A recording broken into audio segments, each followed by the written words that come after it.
नमस्कार विद्यार्थी मित्रांनो, आज आपण इयत्ता 10वीचं दुसऱ्या प्रकरणाला सुरुवात करणार आहोत.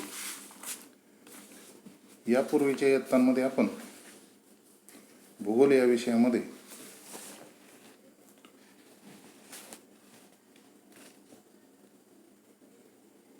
विविध घटकांचा अभ्यास, विविध संकल्पना, प्रक्रिया यांचा अभ्यास केलेला आहे. अर्थातच ह्या प्रक्रियामध्ये मानवी वस्त्यांचा विकास, मानव आपल्या स्वतःच्या उपजीविकेसाठी नैसर्गिक संसाधनांचा वापर कशा प्रकारे करतो हे पाहिलेलं आहे.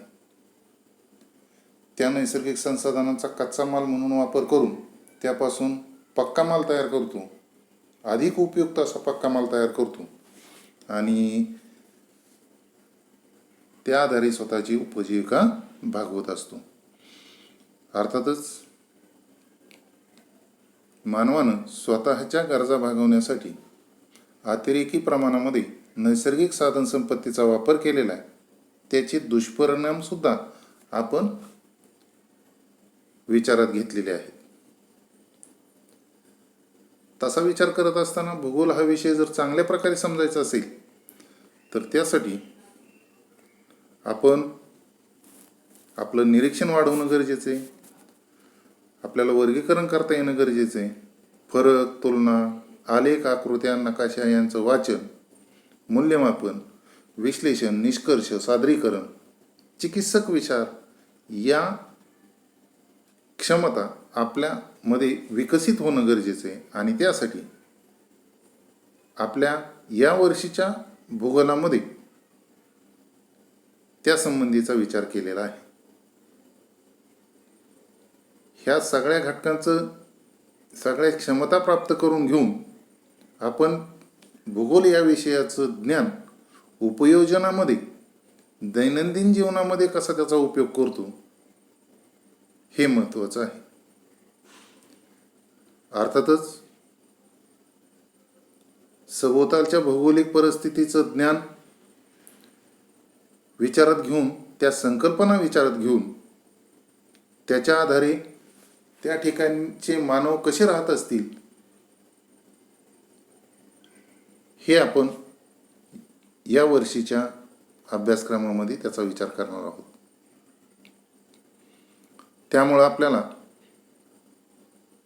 नैसर्गिक घटकांमध्ये होणारे बदल, त्याचे भविष्यात काय परिणाम होतील, त्यामुळं दुर्घटना, आपत्ती कोणती निर्माण होईल, या सगळ्यांना अधिक सक्षमपणे आपल्याला तोंड कसं देता येईल याविषयीचा विचार करता येऊ शकेल. त्यावरती उपाययोजना करता येऊ शकतील. अर्थातच या पाठामध्ये आपण जे पाठमुद्दे पाहणार आहोत त्यामध्ये कृती क्रमांक 1 या प्रकरणामधील पहिली कृती, त्यानंतर भारत आणि ब्राझील या दोन देशांची स्थान, विस्तार आणि सीमा, भारताचे शेजारी देश, ब्राझीलचे शेजारी देश आणि जलाशय या घटकांचा विचार करायचा आहे. तसा विचार करत असताना तौलनिक आपल्याला अभ्यास करायचा आहे भारत आणि ब्राझील या दोन देशांचा. मग भारत आणि ब्राझील या दोन देशांचा तौलनिक विचार करायचा आहे तर मग भारताबरोबर ब्राझीलच का, इतर दुसरा कोणता देश का नाही, याचाही विचार आपल्या मनामध्ये आला असेल. भारत आणि ब्राझील या दोन देशांमध्ये काही साम्य आहे आणि त्याचबरोबर काही घटकांमध्ये फरक असलेला आपल्याला दिसून येईल. भारत प्रजासत्ताक आहे, लोकशाही आहे, त्याचप्रमाणे ब्राझील सुद्धा प्रजासत्ताक संघराज्य, लोकशाही आहे. अर्थातच ब्राझील विकसनशील अर्थव्यवस्था असणारा देश आहे. भारत सुद्धा विकसनशील अर्थव्यवस्था असणारा देश आहे. विकासाकडे या दोन्ही देशांची वाटचाल चालू आहे. भारताचं हवामान मोसमी आणि ब्राझीलचं हवामान विषुववृत्तीय हा फरक आहे.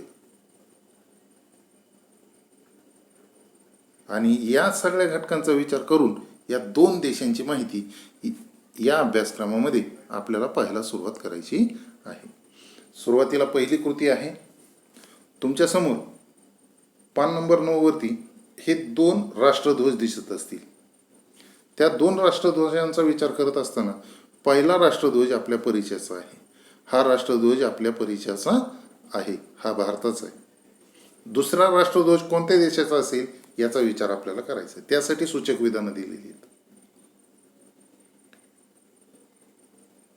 सूचक विधान क्रमांक 1 आहे, जागतिक लोकसंख्येत दुसऱ्या क्रमांकावर असणारा देश अर्थात आपला भारत. भारत हा चीनच्या खालोखाल जगात दुसऱ्या क्रमांकाचा देश आहे. मसाल्याच्या पदार्थांसाठी हा देश जगप्रसिद्ध आहे, हे दुसरं सूचक विधान. मसाल्याच्या पदार्थांसाठी भारत हा अतिशय महत्त्वपूर्ण देश आहे उत्पादन आणि निर्यातीच्या बाबतीत. क्रिकेट हा खेळ या देशात लोकप्रिय आहे. भारत या देशाचा राष्ट्रीय खेळ जरी हॉकी असला तरी भारतात क्रिकेट हा खेळ सर्वात जास्त लोकप्रिय असलेला आपल्या लक्षात येईल. त्यानंतर चौथं विधान आहे, सांबा नृत्य प्रकारासाठी हा देश प्रसिद्ध आहे. सांबा नृत्य हे ब्राझीलमधील आदिवासी लोक करतात.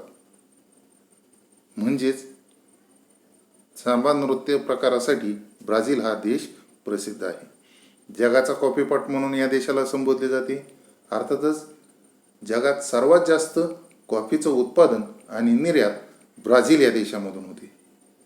फुटबॉल हा खेळ या देशात लोकप्रिय आहे, हे 6वं विधान. फुटबॉल हा खेळ ब्राझील या देशामध्ये सर्वात जास्त लोकप्रिय असलेला खेळ आपल्याला दिसून येईल. आता भारत आणि ब्राझील या दोन देशांचं स्थान आणि विस्तार. सुरुवातीला भारताचा विचार करत असताना भौगोलिक आणि आर्थिक दृष्टीनं भारत एक महान देश आहे. प्राचीन काळापासून सांस्कृतिक आणि व्यापारी समृद्धीसाठी भारताची एक स्वतंत्र अशी ओळख आहे. भारतामध्ये विविधता आहे. हवामानामध्ये विविधता असेल, मृदेमध्ये विविधता असेल, जलसंपत्तीमध्ये विविधता असेल. त्याचबरोबर पोशाखामध्ये, आहारामध्ये विविधता आहे. पण असं असलं तरी भारत हा एकसंघ एकात्म असणारा देश आहे. भारताच्या राज्यघटनेनं आपल्या देशाला भारत हे अधिकृत नाव दिलेलं आहे.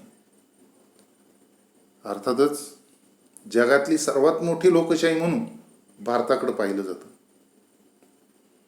भारतात एकूण 28 घटक राज्य आणि 9 केंद्रशासित प्रदेश आहेत.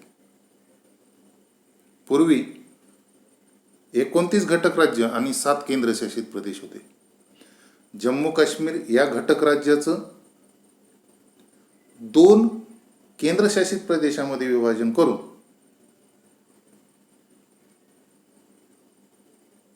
नवीन घटक राज्य आणि केंद्रशासित प्रदेशांची निर्मिती झालेली आपल्याला दिसून येईल. त्यामुळे घटक राज्यांची संख्या झाली 28 आणि केंद्रशासित प्रदेश झाले 9. भारतामध्ये सर्वात मोठं जे घटक राज्य आहे ते आहे राजस्थान. इथं तुम्हाला दिसतंय या नकाशामध्ये, पान नंबर 10 वरच्या नकाशामध्ये राजस्थान हे घटक राज्य सर्वात मोठं घटक राज्य आहे. सर्वात लहान घटक राज्य इथं गोवा आहे. अर्थातच जगाच्या एकूण क्षेत्रफळापैकी भारतानं 2.4% क्षेत्र व्यापलेलं आहे. भारत हा क्षेत्रफळाच्या दृष्टीनं जगात 7व्या क्रमांकाचा देश आहे. रशिया, कॅनडा, चीन, संयुक्त संस्थाने, ब्राझील आणि ऑस्ट्रेलिया यानंतर भारताचा 7वा क्रमांक लागतो. अर्थातच भारतानं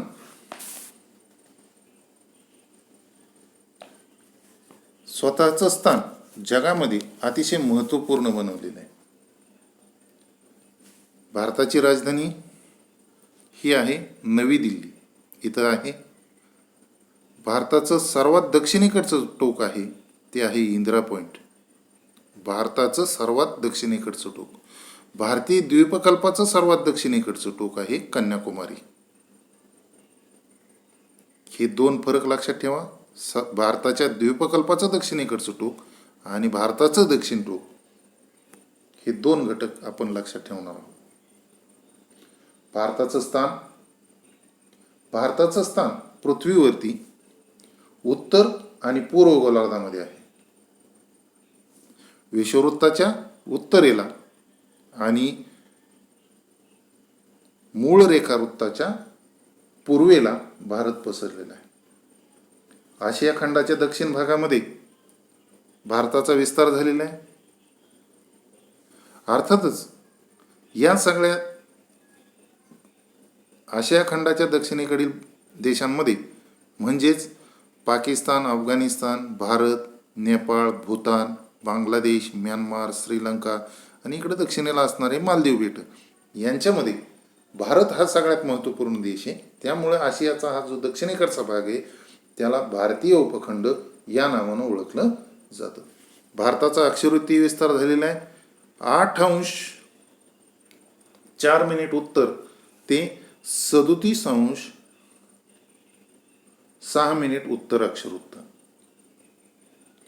आणि रेखावृत्तांचा विचार करत असताना 28°7' पूर्व ते 68°7' पूर्व, हे 68°7' पूर्व ते 97°25' पूर्व रेखावृत्तांच्या दरम्यान भारत पसरलेला आहे. भारताचे शेजारी, भारताच्या पूर्वेला म्यानमार आहे, बांगलादेश आहे आणि बंगालचा उपसागर आहे. भारताच्या उत्तरेला इकडं चीन आहे, भूतान आहे, नेपाळ आहे. भारताच्या पश्चिमेला अफगाणिस्तान, पाकिस्तान आणि अरबी समुद्र हे पसरलेले आहेत. तर भारताच्या दक्षिणेला श्रीलंका आणि इकडं भारताच्या दक्षिणेला असणारी मालदीवची बेट आहेत. भारत आणि श्रीलंका यांच्या दरम्यान पालची सामुद्रधुनी आणि मन्नारचा आखात आहे. पालची सामुद्रधुनी आणि मन्नारचा आखात यामुळे भारत आणि श्रीलंका हे एकमेकांपासून वेगळे झालेले आपल्याला दिसून येतील. यानंतर ब्राझीलचा विचार करत असताना ब्राझीलची राजधानी आहे ब्राझिलिया. ब्राझिलिया ही ब्राझीलची राजधानी. अर्थातच या देशाचं नाव आहे ब्राझील प्रजासत्ताक संघराज्य. ब्राझील या देशाचा काही भाग उत्तर गोलार्धामध्ये, उत्तर गोलार्धामध्ये म्हणजे विषुववृत्ताच्या उत्तरेला काही भाग आहेत, फार थोडासा भाग, आणि बहुतांश भाग दक्षिण गोलार्धामध्ये. मूळ रेखावृत्ताच्या म्हणजे 0° रेखांश या रेखावृत्ताच्या ब्राझील हा पश्चिमेला पसरलेला आहे, म्हणजे पश्चिम गोलार्धामध्ये आहे. दक्षिण अमेरिका खंडामधील हा सर्वात मोठा देश आहे आणि जागतिक क्षेत्रफळाचा जर विचार करायचा झाला तर ब्राझील हा 5व्या क्रमांकाचा देश आहे. ब्राझील या देशाला पोर्तुगीजांनी पाऊ ब्राझील या वृक्षाच्या नावावरून ब्राझील हे नाव दिलेले. अर्थातच ब्राझीलचा अक्षरवृत्तीय विस्तार 5°15' उत्तर ते 33°45' दक्षिण या अक्षरवृत्तांच्या दरम्यान ब्राझील पसरलेला आहे. रेखावृत्तीय विस्तार 34°45' पश्चिम ते 73°48' पश्चिम या रेखावृत्तांदरम्यान ब्राझील पसरलेला आहे. ब्राझीलचे शेजारी देश ब्राझीलच्या उत्तरेला फ्रेंच गियाना, सुरिनाम, गियाना, व्हेनेझुएला, कोलंबिया हे देश आहेत. ब्राझीलच्या पश्चिमेला पेरू हा देश आहे. त्याचबरोबर बोलिव्हिया आणि पॅराग्वे हे देश ब्राझीलच्या पश्चिमेला आहेत. तर ब्राझीलच्या दक्षिणेला अर्जेंटिना आणि पॅराग्वे हे देश आहेत. ब्राझीलच्या पूर्वेला दक्षिण अटलांटिक महासागर आहे, तर उत्तरेला उत्तर अटलांटिक महासागर असलेला आपल्या लक्षात येईल. या ठिकाणी आपण थांबूया. धन्यवाद.